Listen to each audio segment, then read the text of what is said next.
Hello, good morning, students. Today in 12th class physics, we are starting a very important chapter, semiconductors.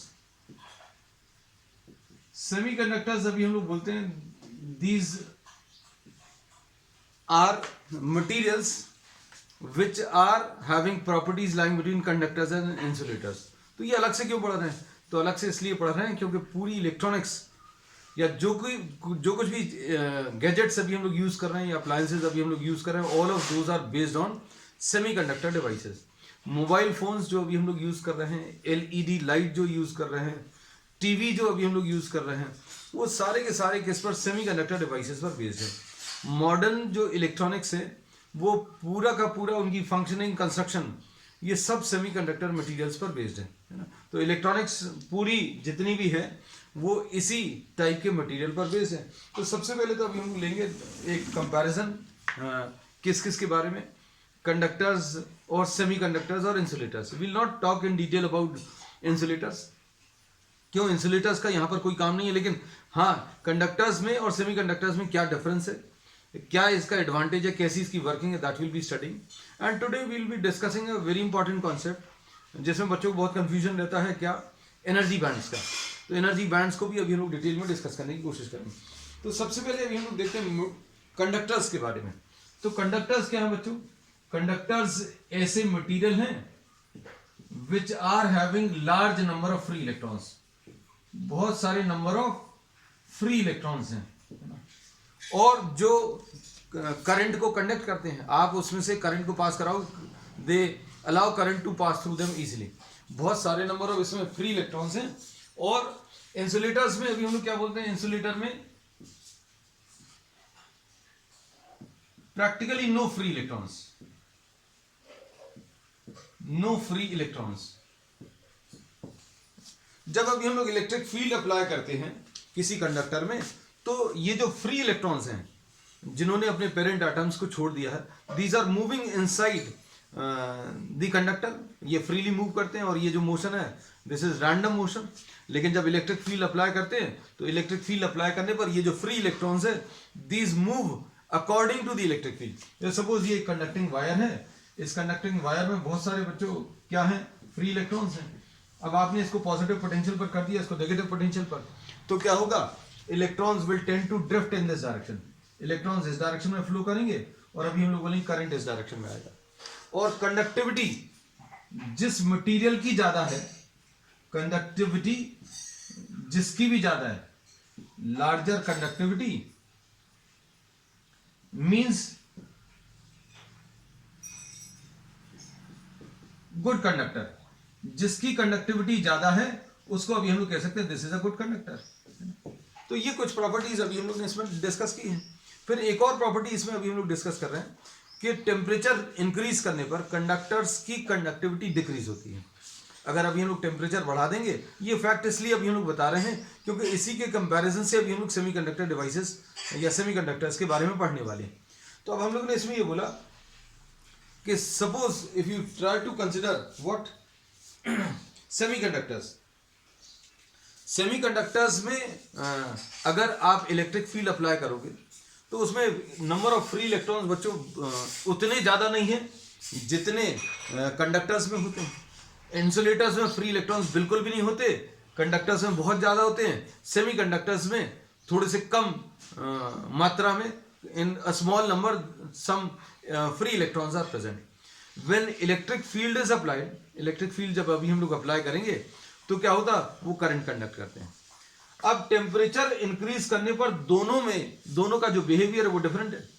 Conductors में temperature बढ़ाने पर conductivity decrease होती है, लेकिन semiconductors का ये एक प्रॉपर्टी है कि टेम्परेचर अगर आप बढ़ाएंगे तो कंडक्टिविटी उसकी इंक्रीज होगी.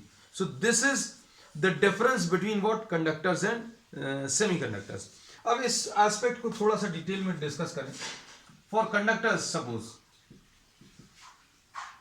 कंडक्टर्स की अगर अभी हम लोग बात करें तो कंडक्टर्स में क्या होता है बच्चों? टेम्परेचर अगर आप इंक्रीज करेंगे, if temperature is increase then what will happen? The number of collisions. अब हम लोगों ने ये तो डिटेल में करंट चैप्टर में पढ़ा हुआ है कि जब इलेक्ट्रॉन्स मूव करते हैं तो वो एटम्स और आयंस के साथ टकराते हैं। टेम्परेचर बढ़ाने पर क्या होगा, इनके नंबर ऑफ कोलिशंस इंक्रीज होंगे। Number of collisions with the atoms and ions of the conductor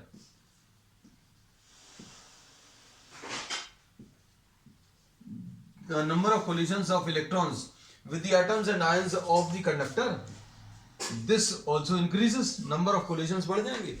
और number of collisions अगर बढ़ेंगे तो क्या होगा बच्चों,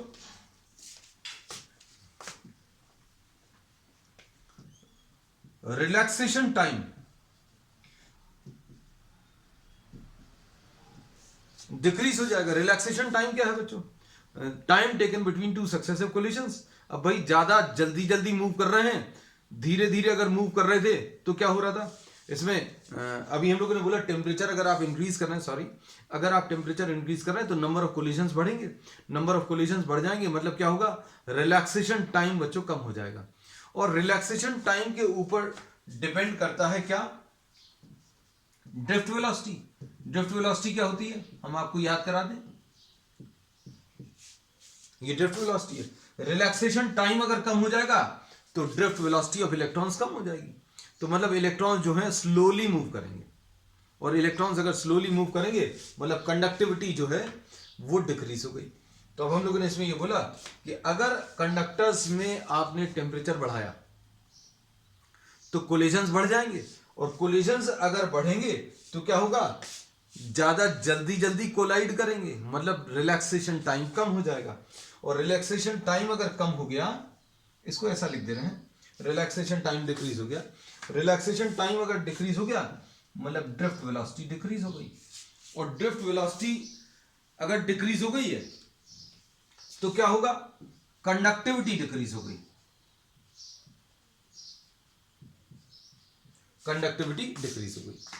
अब ये तो केस अभी हमने बताया किसका, कंडक्टर्स का। तो कंडक्टर्स में बहुत सारे नंबर ऑफ फ्री इलेक्ट्रॉन्स हैं, और किसी को अच्छा कंडक्टर कब बोलते हैं, जब उसकी कंडक्टिविटी ज्यादा होती है। Larger the conductivity means the material is a good conductor. फिर टेम्परेचर इंक्रीज करने पर कंडक्टिविटी डिक्रीज होती है। एंड रिजल्ट ये है ना। अब इसके बाद आ जाते हैं सेमीकंडक्टर्स पे।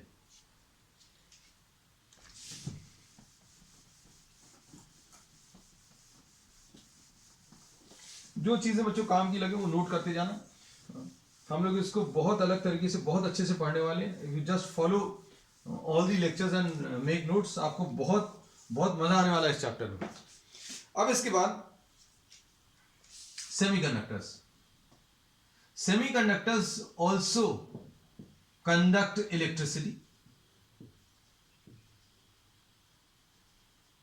बट द कंडक्टिविटी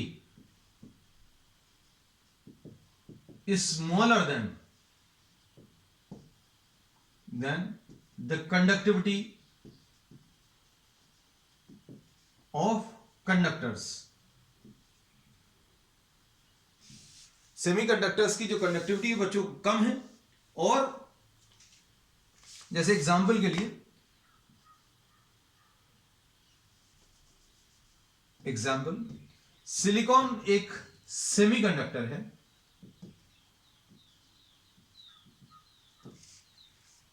और कॉपर एक कंडक्टर है।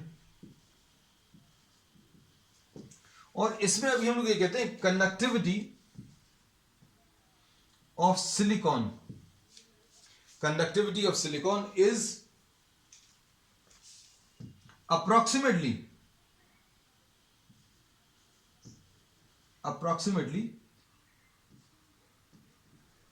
10 to the power of 11 times smaller than the conductivity of copper.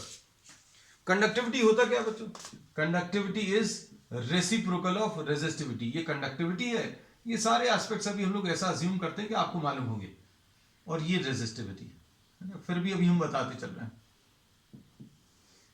जिसकी रेजिस्टिविटी ज्यादा होगी, जिसकी रेजिस्टिविटी बच्चों ज्यादा होगी,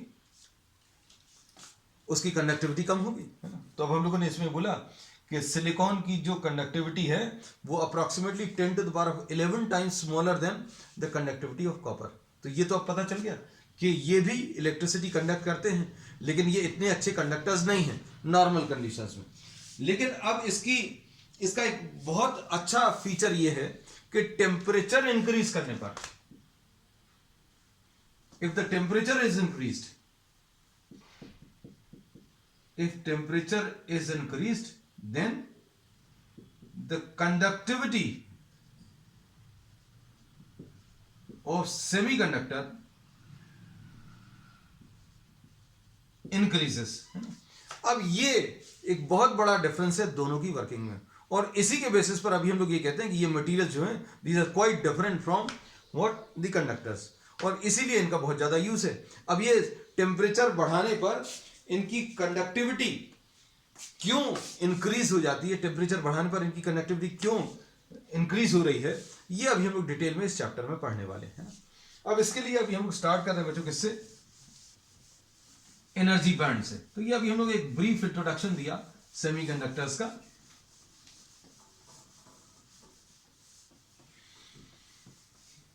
कुछ एग्जाम्पल्स की मदद से बच्चों बहुत सारी चीजें इसमें बताते चलेंगे, but those are not to be written down in the examination, है ना। एनर्जी बैंड्स,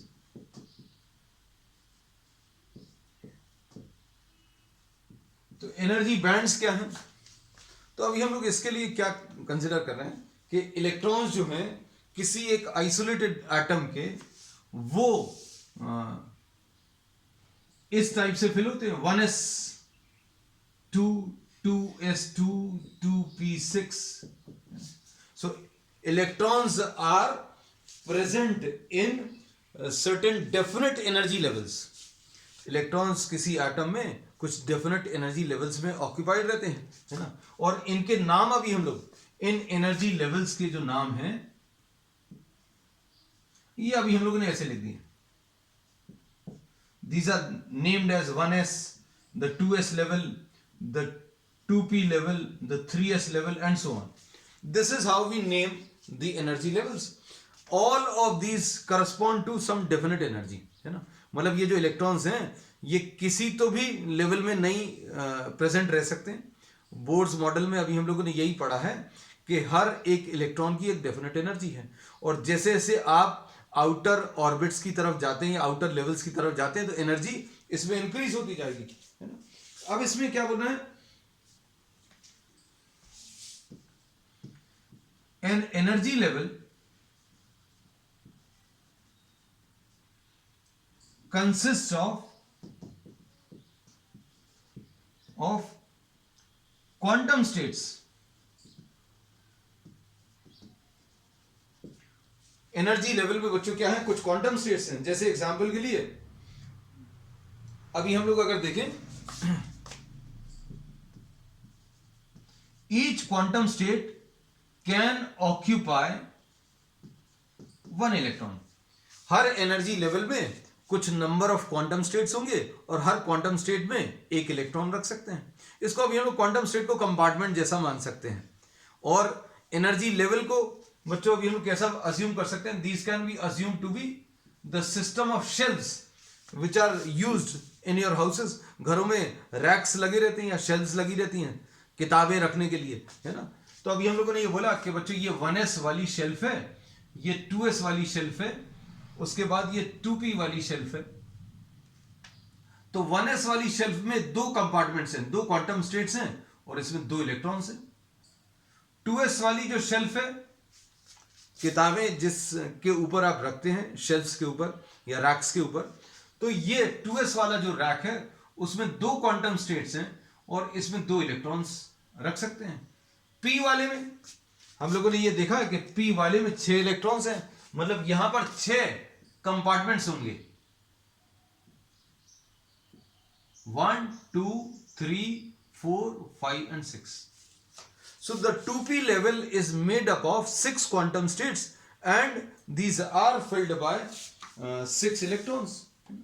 अब ये तो अभी हम लोगों ने बता दिया क्या, इलेक्ट्रॉन्स का प्लेसमेंट, है ना। हम लोगों ने बोला कि एटॉमिक स्ट्रक्चर में atoms are placed in definite energy levels, और इन डेफिनेट एनर्जी लेवल्स को अभी हम लोगों ने नाम दे दिया 1s 2s 2p 3s, है ना।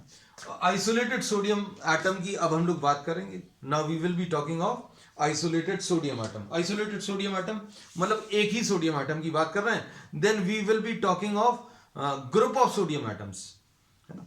अब फिर उसके बाद हम लोग एनर्जी बैंड पर आएंगे and we will be making frequent use of this example, है ना। ये वाले एग्जांपल की अभी हम लोग इसमें बात करने वाले हैं।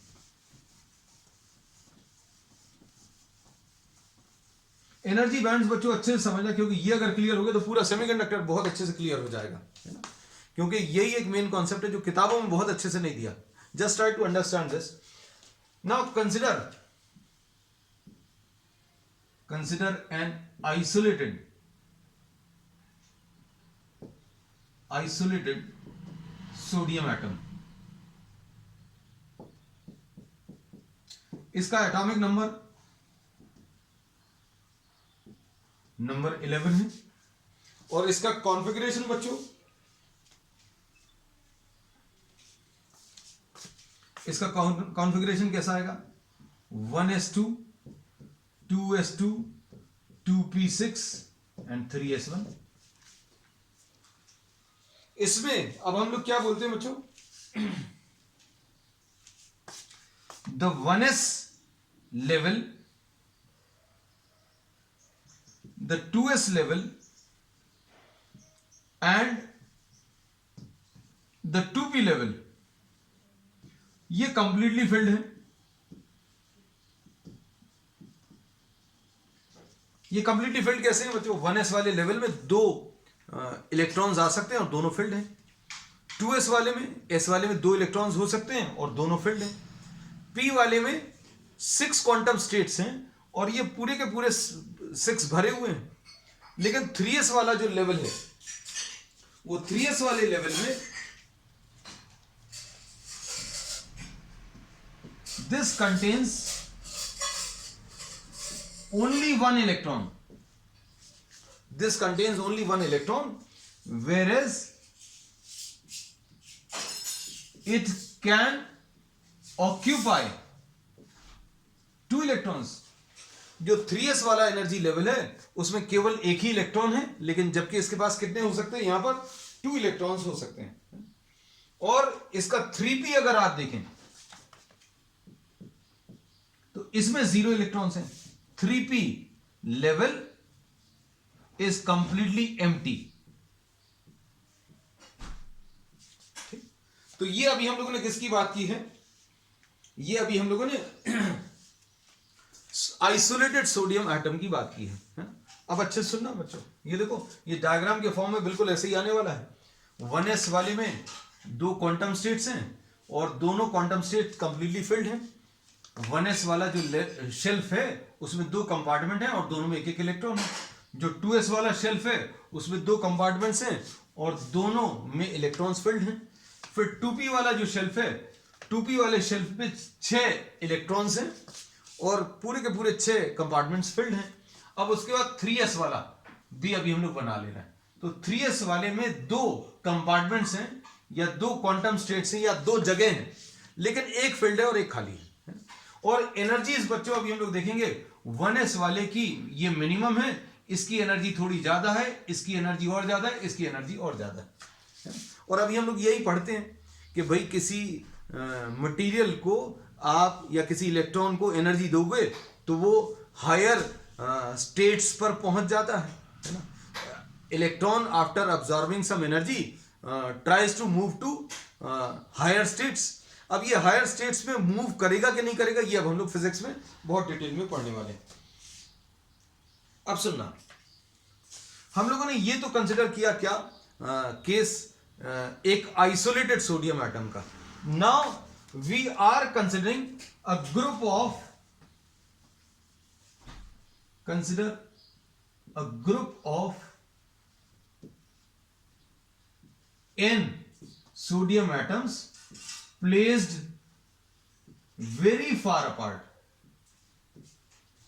ऐसा होता नहीं है मोस्टली, ये बहुत इंपॉर्टेंट है। We are considering a group of n sodium atoms. हम लोगों ने n सोडियम एटम्स कंसिडर किए और वो सारे के सारे बहुत दूर रखे हुए हैं, दूर दूर रखे हुए हैं। तो अब हम लोगों ने क्या बोलेंगे, ये सारी चीजें अभी हम लोग रब करते हैं।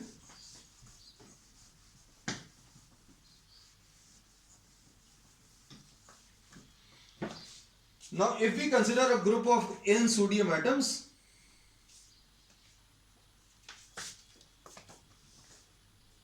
then there will be total 11 n electrons. क्यों? Each sodium atom has 11 electrons. Therefore, the group of sodium atoms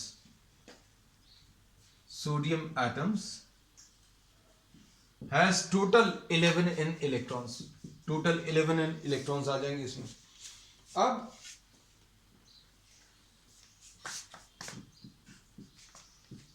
for each, अच्छे सुनना बच्चों, फॉर ईच 1s लेवल, हर 1s लेवल में there are 2 quantum states. 1s वाले level में 2 compartment है and these are filled by 2 electrons. जो 1s वाला लेवल है उसमें 2 इलेक्ट्रॉन्स हैं। तो अगर पूरे ग्रुप की बात करेंगे तो क्या बोल सकते हैं, पूरे ग्रुप की अगर अभी हम लोग बात करें, therefore the group of n sodium atoms has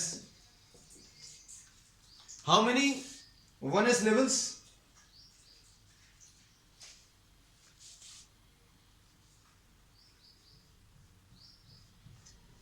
Has n 1s levels. अगर एक सोडियम एटम के पास एक 1s लेवल है तो n सोडियम एटम्स के पास n टोटल 1s लेवल्स आएंगे, having what 2n quantum states filled by 2n electrons. एक 1s level में 2 इलेक्ट्रॉन्स हैं। 1 energy level 1s is having 2 electrons. 1s वाले लेवल में कितने इलेक्ट्रॉन्स हैं? 2 इलेक्ट्रॉन्स हैं। ये एक सोडियम एटम की बात कर रहे हैं। अगले सोडियम एटम के पास भी 1s लेवल होगा, उसमें भी 2 इलेक्ट्रॉन होंगे। अगले सोडियम एटम की बात करें तो उसमें भी 1s वाला एक लेवल होगा और उसमें 2 इलेक्ट्रॉन्स होंगे। ऐसे n सोडियम एटम्स की अगर आप बात करें तो उसमें 1s वाले लेवल में 2n इलेक्ट्रॉन्स आएंगे। और इनकी खासियत क्या है, अब अच्छे समझना। अब हम ये वाला पार्ट बच्चों रब कर दे रहे हैं। अब यहीं पर मेन कॉन्सेप्ट है।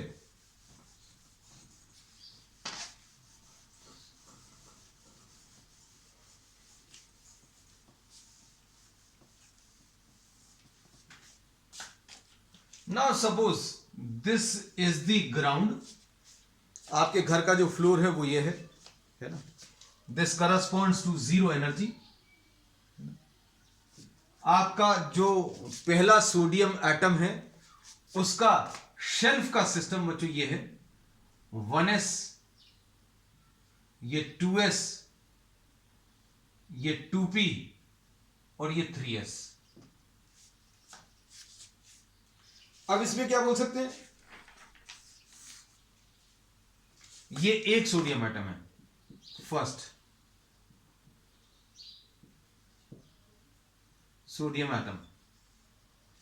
इस सोडियम एटम में जो इलेक्ट्रॉन्स हैं वो इलेक्ट्रॉन शेल्स के ऊपर रखे हुए, जैसे किताबें रखी जाती वैसे रखे हुए।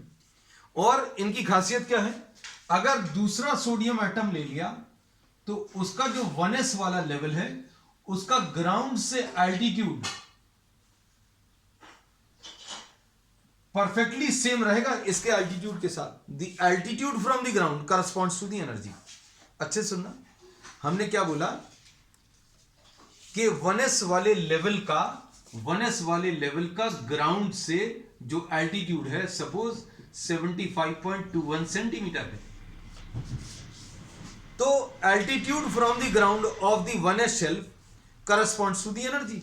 अब इसका एल्टीट्यूड 1s वाली शेल्फ का कम है, दूसरा वाला मान लीजिए 112.37 पर है।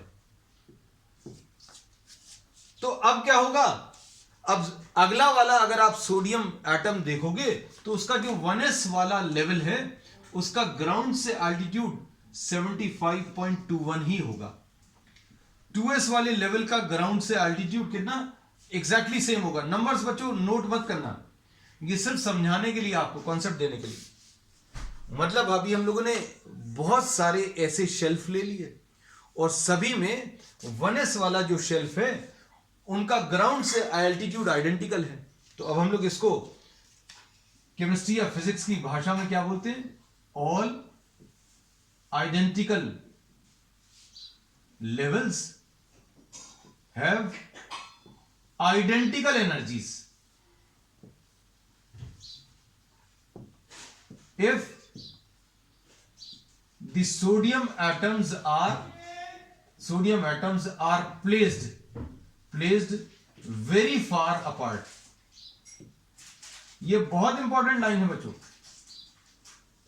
हम लोगों ने बोला अगर ये सोडियम एटम्स दूर दूर रखे हुए हैं तो ये जो 1s वाला शेल्फ है इसका ग्राउंड से एल्टीट्यूड 75.21 है, दूसरा सोडियम एटम उसका 1s वाले शेल्फ का ग्राउंड से altitude 75.21 and the height from the ground corresponds to the energy.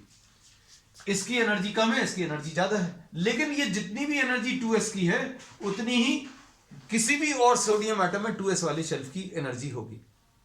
तो 2s वाले जितने भी एनर्जी लेवल्स होंगे सोडियम में सबकी एनर्जी परफेक्टली आइडेंटिकल होगी। क्यों? क्योंकि ये सारे बहुत दूर दूर रखे हुए हैं। तो अब हम लोगों ने इसमें ये बोला, now this will be the case, now will try to tabulate the results. The energy level 1s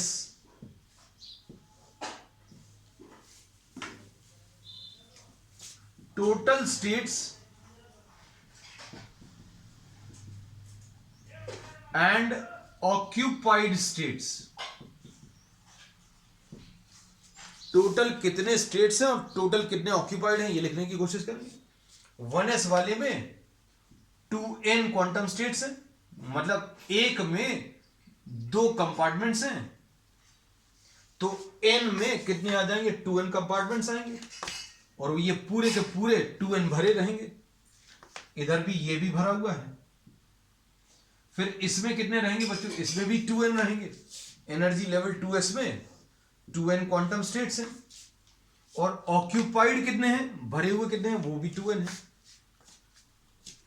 अब उसके बाद 2p में इसमें 6 हैं, एक में अगर 6 रखे हुए हैं तो n में कितने आ जाएंगे बच्चों, 6n आ जाएंगे। 6n कंपार्टमेंट्स हैं और वो सारे के सारे भरे हैं। यहां पर एक चेंज है, 3s वाले में क्या है बच्चों, 2 कंपार्टमेंट्स हैं लेकिन एक भरा हुआ है। So this is having 2n quantum states and of these n are occupied. ठीक है, तो ये अभी हम लोगों ने group of n sodium atoms placed very far apart. अगर ये सोडियम एटम ये और ये और ये बहुत दूर दूर रखे हुए हैं तो 1s वाला लेवल इसका, 1s वाला लेवल इसका और 1s वाला लेवल इसका, सभी की एनर्जीज परफेक्टली सेम रहेंगी और सभी का ग्राउंड से एल्टीट्यूड सेम रहेगा। ग्राउंड से altitude corresponds to the energy, simple. अब क्या होगा,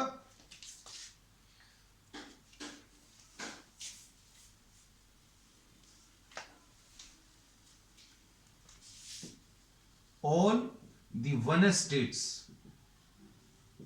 have identical energies।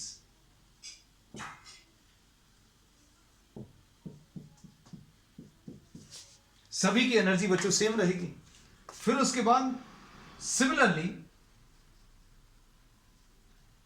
all 2s states have identical energies। Similarly we say similarly all 2s 2p इसी में लिख दे रहे हैं 3s states have identical energy, सभी की एनर्जीज बच्चों आइडेंटिकल है। अब ये तो केस कब है, when these atoms sodium atoms are placed very far apart, और इनमें आपस में कोई इंटरेक्शन नहीं हो रहा। भैया ये एक शेल्फ का सिस्टम लगा हुआ है, दूसरा दीवार पर आपने थोड़ा सा दूर लगाया, तीसरा और दूर लगाया, और 1s वाला शेल्फ जो है वो जितने एल्टीट्यूड पर है उतने ही एल्टीट्यूड पर बाकी सारे 1s वाले शेल्फ हैं।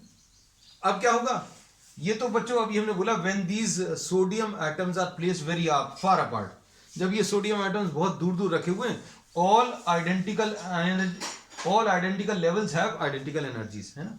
ये क्या है, if the sodium atoms are placed very far apart, ये किस केस में होता है बच्चों, सोडियम वेपर में ऐसा पॉसिबल है।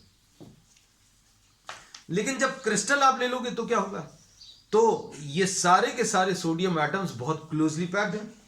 अब ये अगर बहुत क्लोजली पैक्ड अगर हैं तो क्या होगा, इनके जो बाहर के इलेक्ट्रॉन्स हैं, जो बाहर वाले इलेक्ट्रॉन्स हैं वो इंटरैक्ट करने शुरू कर देंगे, है ना। अब इसको अच्छे से समझना बच्चों, देखो ये जो हमने एग्जांपल लिया था उसके टर्म्स में आपको ये चीज बहुत अच्छे से समझ में आएगी। हमने बोला दीवार पर आपने ये 1s 2s 2p 3s 1s 2s 2p 3s, फिर ये 1s 2s 2p 3s, ऐसे बहुत सारे दीवार पर आपने ये लगा दिए, और सबके शेल्फ की जो थिकनेस है, जो शेल्फ लगा रहता है ना बच्चों, ये शेल्फ लगा हुआ है, इस शेल्फ की जो थिकनेस है वो पेपर के बराबर है। इमेजिन करना, बहुत सारी चीजें इमेजिनेशन से आएंगी। तो अब हमने इसमें ये बोला कि अगर आप इनको क्लोजली पैक करोगे, ये जो शेल्फ्स का सिस्टम है बच्चों, इन सभी में 1s का ग्राउंड से एल्टीट्यूड सेम था, 75.21 था। अब आप क्या करने वाले हो, अब आप इन सबको कलेक्ट करने वाले हो। जब आप कलेक्ट करोगे तो जैसे ये 1s वाला शेल्फ और ये 1s वाला शेल्फ, ये जब पास में आएंगे तो दोनों की एनर्जी आइडेंटिकल है, और पास में लाओगे तो क्या होगा बच्चों, ये क्लोजली पैक्ड एनर्जी लेवल्स बन जाएंगे। ये एक पेज, ये एक पेज, ये एक पेज, ये एक पेज, ऐसे बहुत सारे पेजेस जब पास पास में आएंगे तो सबकी एनर्जी अब एक जैसी तो नहीं रह सकती। क्यों नहीं एक जैसी रह सकती, क्योंकि अभी हमने इसमें क्या बोला है कि इमेजिन करना बच्चों, ये शेल्फ का एक शेल्फ ये 1s वाला और एक शेल्फ ये 1s वाला, इनकी ग्राउंड से एल्टीट्यूड बच्चों सेम है, लेकिन जब आप क्लोजली पैक करोगे तो ये दोनों एक ही लेवल पर नहीं रह सकते। क्या होगा, ये ऐसा कुछ हो जाएगा। तो एक पेज इसका, एक पेज इसका, एक पेज इसका, ऐसे बहुत सारे पेजेस मिलकर एक रजिस्टर टाइप का बना लेंगे। सो इंस्टेड ऑफ, अब हम इसमें लिख दे रहे हैं when the sodium atoms are brought closer to each other,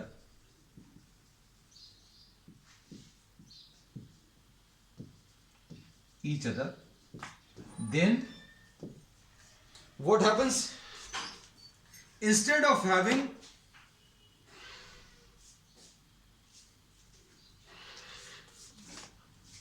then the energy of the identical energy levels, energy of the identical levels modify हो जाएगा। ये बच्चों क्या होगा, ये थोड़े से मॉडिफाई हो जाएंगे, है ना। कैसे मॉडिफाई हो जाएंगे, अब सबका लेवल एक तो रह नहीं सकता, ग्राउंड से इसका एल्टीट्यूड 75.21 था, अब क्या होगा, कुछ ऊपर चले जाएंगे, कुछ नीचे चले जाएंगे। सो we will be now having what,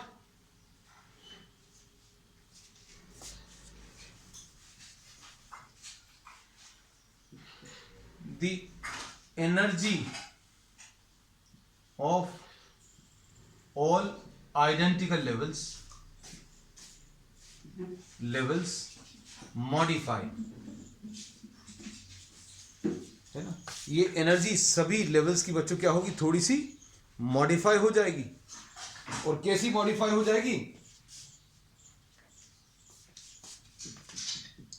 instead of having a sharply defined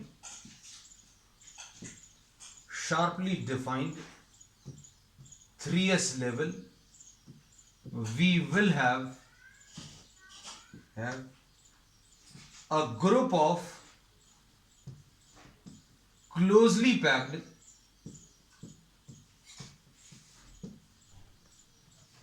energy levels,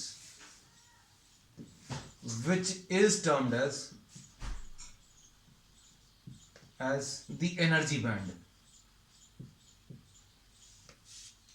है ना? अब सुनना बच्चों अच्छे से।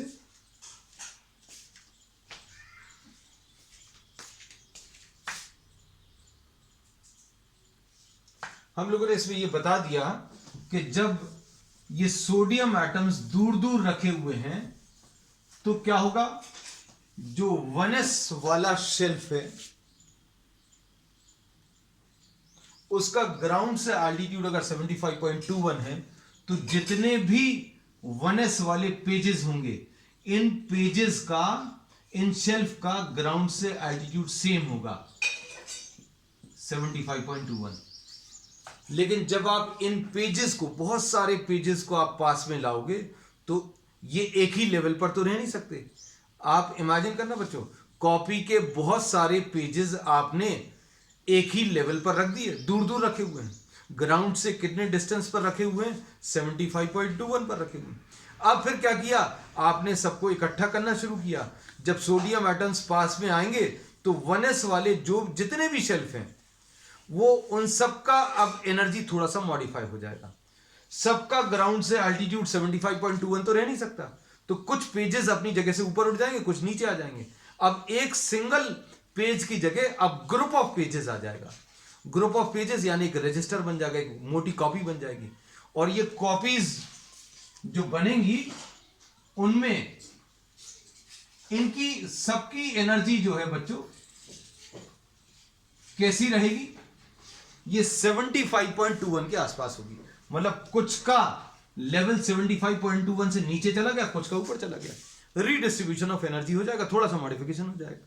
So what we call instead of having a sharply defined single energy level, we will be having a group of closely packed energy levels. और ये group of closely packed energy levels बच्चों ये एनर्जी बैंड कहलाता है।